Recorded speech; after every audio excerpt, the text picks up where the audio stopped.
everyone, Crystal DeCuna here from the Inside View. Hope your morning is off to a great start.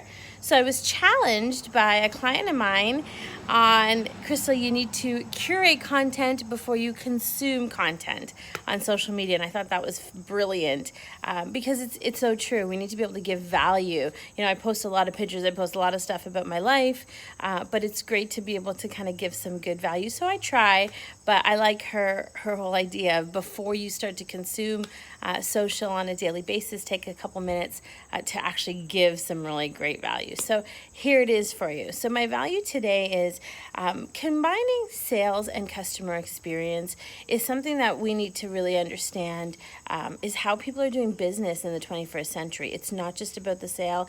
It is mostly about the experience that they're receiving when they're dealing with you. But sales ultimately is a profession, and there's a technique and an art to selling. You know, I've had the great pleasure of being taught by many different sales professionals. So wanted to give you just a couple, I'll give you 3 tips today on a couple of things that really help close your sale, but then also help just move the sale along. So number one thing I would say is 60 seconds. So it's my 60-second rule. So yesterday I presented 2 proposals to 2 different prospects, and they were both online. And so anytime that I was talking for more than 60 seconds, it's really important for me to be able to get buy-in and engage that person in a conversation. I mean, typically a proposal presentation might be something like an hour, 60 minutes. I try to keep them at about a 45-minute range, but every 60 seconds, and this goes for if you're selling directly B2B, if you're selling in a retail space, even if you're selling from the stage, if you're a speaker. Every 60 seconds, I would really encourage you to engage the client. So ask a question or get a head nod. So I do something like, cool, and I nod my head, or I say, so what do you think? How does that sound to you? Or I say something like, on a scale of 1 to 10, how is this resonating with you? Or I'll say, and I usually, like when I first, now it's second nature to me, but I used to have a list of those questions. So I used to have a list of like, what to say, you know, and so when I needed to interrupt the pattern, I could. I wasn't just rambling. I was really making sure that they were engaged. So if you can imagine for 60 seconds, you know, every 60 seconds you're doing something to keep them engaged. It really helps it be more of a conversation as opposed to more of a pitch. So that would be my number 1 rule, or my number 1 tip, I guess I could say. The next thing would be fortune is in the follow-up.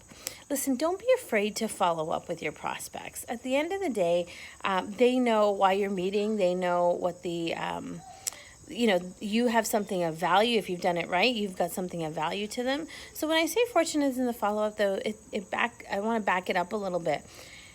You want to make sure that at the end of every conversation, whether it's like an online lead that's coming in or whether it's a lead that you've prospected, you want to make sure that you're setting a clear and defined next step, because that allows you to follow up properly.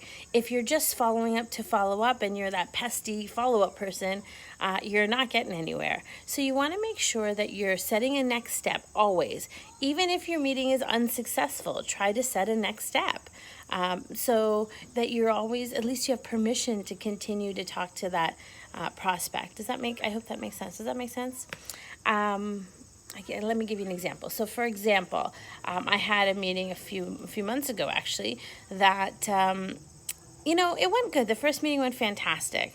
The second meeting I thought went really well too. And the third meeting I got a call and I had booked a third follow-up session. I really thought we were gonna sign and move forward by the second, but halfway through I was getting the feeling we probably wouldn't be. And so I left it very open, and I allowed them to be able to, comfortably say no to me. I didn't want it to be uncomfortable because I still thought maybe in the future there's other opportunities.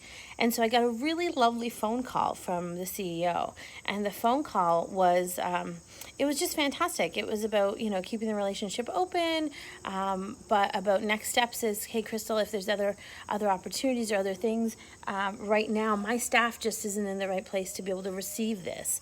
I talk a lot about being ready to receive your blessings, and his staff wasn't in the right place, and he said, give me a couple moments, a couple months. And I thought, it made so much sense, because why would I want to be able to give something to a group of individuals that just aren't ready to receive it? So fortunate in the follow-up, a couple weeks after that, I was able to send an article to him that I believe would deliver some good value, because he actually said it did.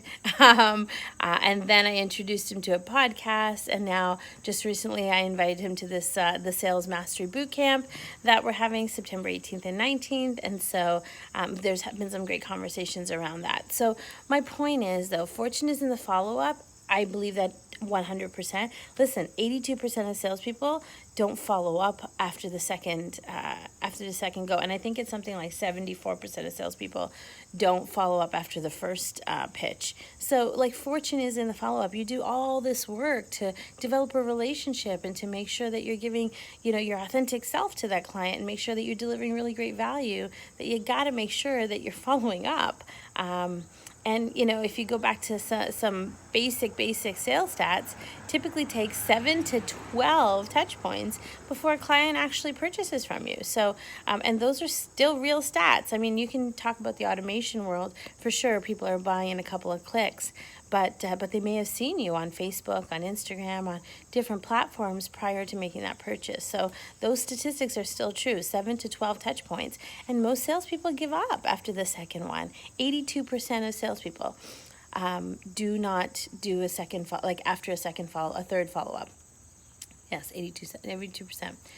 All right, so that's 2 tips. Fortune's on the follow-up, 60 seconds. What else can I give you? Another great tip I would suggest. Another great tip would be, it should be okay for your prospect to say no. I kind of touched on that in the second tip, but I always try to give my clients an out. So sometimes it might not be the right fit for them. I'll sign off emails by saying, if this isn't a good time, that's okay too.